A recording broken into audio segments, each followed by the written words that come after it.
If I wanted somebody to story sell me, how would I want them to approach it? There's one absolute truth that we all know is that most companies are boring as hell. Most company stories are boring.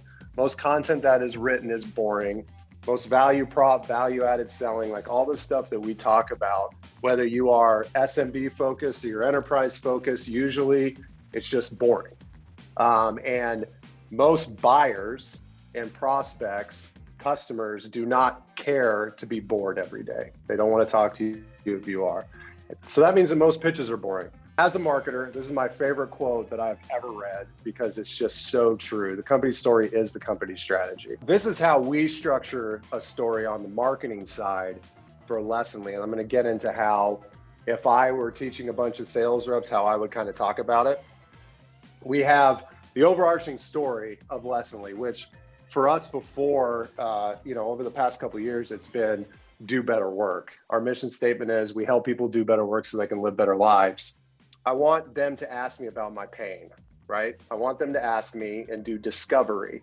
Like, Kyle, what challenges do you face every day? And I know that's a terrible discovery question. I'm going to be very clear. I'm not a sales rep. I rarely hear somebody trying to connect my challenges and pains with an actual person. Like, I don't want to hear, oh, we've helped company like Gong that's similar to Lessonly, because it doesn't connect it. But if you say, we helped Udi, who's the CMO at Gong, with this issue, we think you're also experiencing that at Lessonly, that's a story selling, in my opinion, because you're putting me in the place of a peer that I know so I can visualize it, right? So it's like you commiserate with the person, you relate to them, and then you have a plan. And to me, the story is how it's related to somebody like me.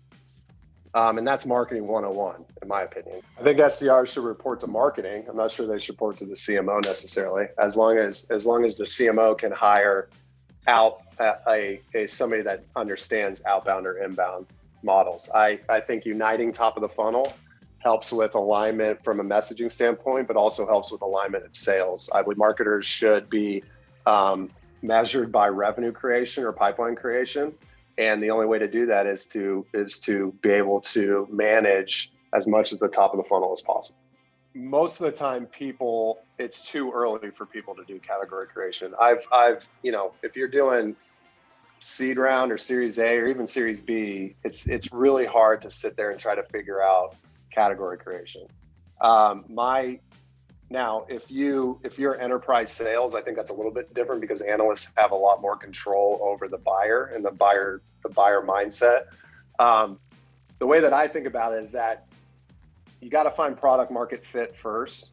Once you find product market fit, you got to be able how to scale that product market fit. And then once you've scaled it, repeatability, that's when you start talking about, is there a category that we could enter? I just think people do it too soon. I think too many times marketers talk a lot about influence and brand, and they don't spend enough time talking about revenue creation. The business is run off of revenue. There's a reason why sales teams usually have the louder voice, because they are the one closing the revenue. If you are a marketer and you want to grow and you want to grow your budget, you want to grow your team, you have to be creating pipe, or you have to be closing revenue, or at least sourcing revenue.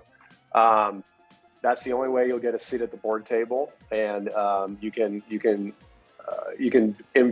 influence brand. I think too many times marketers go, we need brand, but they don't talk about revenue. And then when somebody misses a number or whatever, they look at the marketing team like, why were you talking about brand the whole time? So if you can influence revenue as a marketer first, you have way more. You just have you can build out a stronger brand and a bigger budget for brand if you're closing revenue first. Would you take a number as a CMO? I do have a number. Let's check our calendars together, but let's not waste time on my 3 minutes there. So I thank you for your attention. Sales IQ assessment. There's a couple of handbooks that have been out of print. I know it doesn't seem sexy because like DocuSign's kind of boring and stuff. Curious, I know a lot of our clients, and one of our products I know. I see you writing this down. You're docking me because I didn't remember that seismic. Whatever. It doesn't matter.